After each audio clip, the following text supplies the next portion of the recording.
दोस्तों, आप सभी तो जानते ही हैं कि हमारा भारत देश अपने महान अध्यात्म और यहाँ पे अवतार लेने वाले महान महान पुरुषों के लिए पूरी दुनिया भर में जाना जाता है। उन्हीं महान पुरुषों में से एक है हमारे श्री देवरा बाबा। आप लोगों में से बहुत सारे उनके बारे में जानते भी होंगे, लेकिन आज हम आपको उन्हीं के बारे में कुछ ऐसी रोचक बातें बताएंगे जो कि आप सुन के हैरान हो जाएंगे। इसलिए बिना देर करे जल्दी से इस वीडियो को शुरू करते हैं। दोस्तों, श्री देवरा बाबा भारत के उत्तर प्रदेश के देवरिया जनपद में एक योगी सिद्ध महान पुरुष एवं संत पुरुष थे। डॉक्टर राजेंद्र प्रसाद, महामना मदन मोहन मालवीय, पुरुषोत्तम दास टंडन जैसी विभूतियों ने पूज्य देवरा बाबा के समय समय पर दर्शन कर अपने को कृतार्थ अनुभव किया था। दोस्तों, श्री देवरा बाबा का जन्म अज्ञात है, यहाँ तक कि उनकी सही उम्र का आकलन भी लगाना बहुत मुश्किल है। वह यूपी के नाथ नदौली ग्राम लार रोड देवरिया जिले के रहने वाले थे।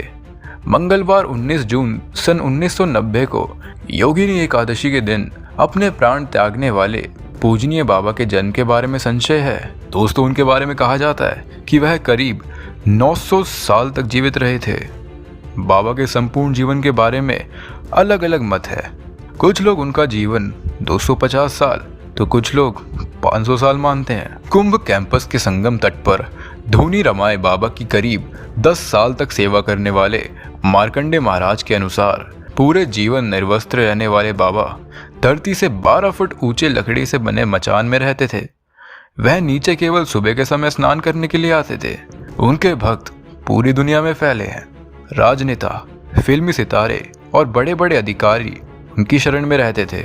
हिमालय में अनेक वर्षों तक अज्ञात रूप में रहकर उन्होंने साधना की।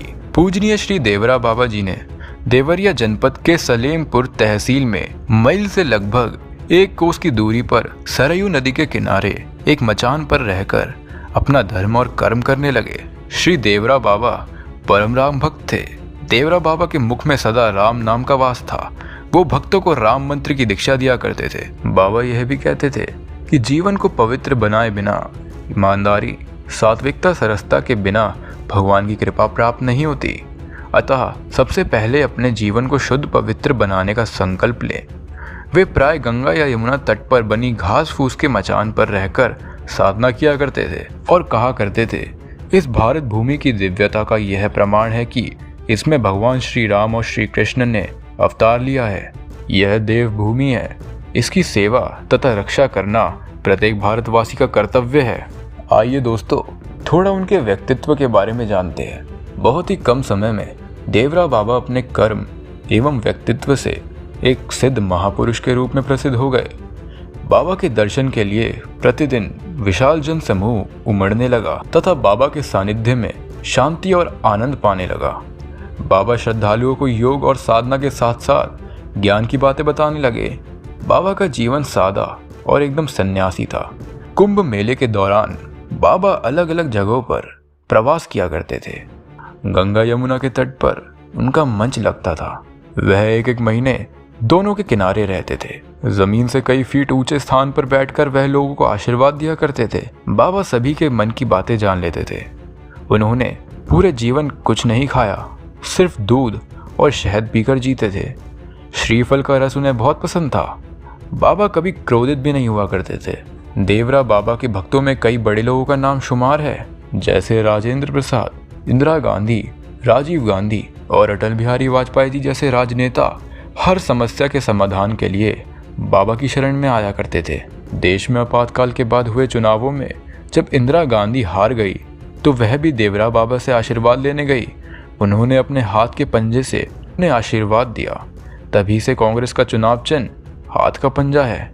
आइए दोस्तों, अब श्री देवरा बाबा की लीला के बारे में जानते हैं। श्रद्धालुओं के अनुसार बाबा अपने पास आने वाले प्रत्येक व्यक्ति से बड़े प्रेम से मिलते थे और सबको कुछ ना कुछ प्रसाद अवश्य देते थे। प्रसाद देने के लिए बाबा अपना हाथ ऐसे ही मचान के खाली भाग में रखते थे और उनके हाथ में फल, मेवे या कुछ अन्य खाद्य पदार्थ आ जाते थे, जबकि मचान पर ऐसी कोई भी वस्तु नहीं रहती थी। श्रद्धालुओं को कौतूहल होता था कि आखिर यह प्रसाद बाबा के हाथ में कहां से और कैसे आता है।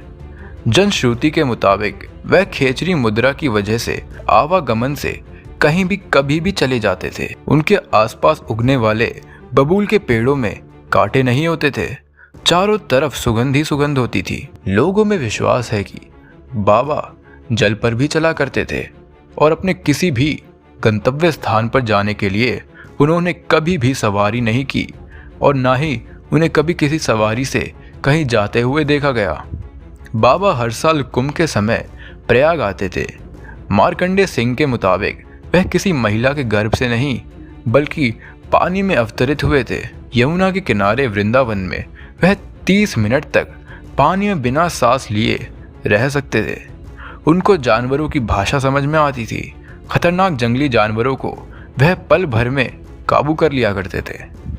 लोगों का मानना है कि बाबा को सब पता रहता था कि कब, कौन, कहाँ, उनके बारे में क्या चर्चा हुई। वह अवतारी व्यक्ति थे।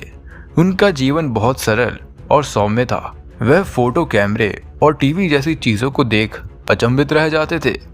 वह उनसे अपनी फ़ोटो लेने के लिए कहते थे, लेकिन आश्चर्य की बात यह है कि उनका फ़ोटो बनता ही नहीं था। वह नहीं चाहते तो रिवॉल्वर जैसी गोली नहीं चलती थी। उनका तो निर्जीव वस्तुओं पर भी नियंत्रण था। तो दोस्तों, आपने देखा कितने चमत्कारी थे हमारे श्री देवरा बाबा। यूं ही नहीं, उनको पूरी दुनिया भर में इतने लोग माना करते हैं। दोस्तों, ये थी कुछ देवरा बाबा के बारे में रोचक बातें। उम्मीद है आप सभी को ये बहुत पसंद आई होंगी, और अगर आपको पसंद आई और आप बाबा के भक्त हैं तो इस वीडियो को लाइक करना ना भूलें और कमेंट सेक्शन में आपकी क्या मान्यताएं हैं हमें बताना ना भूलें। सब्सक्राइब ज़रूर करें। हम आपसे मिलते हैं किसी अगली ऐसी ही रोचक वीडियो में। तब तक के लिए जय श्री राम।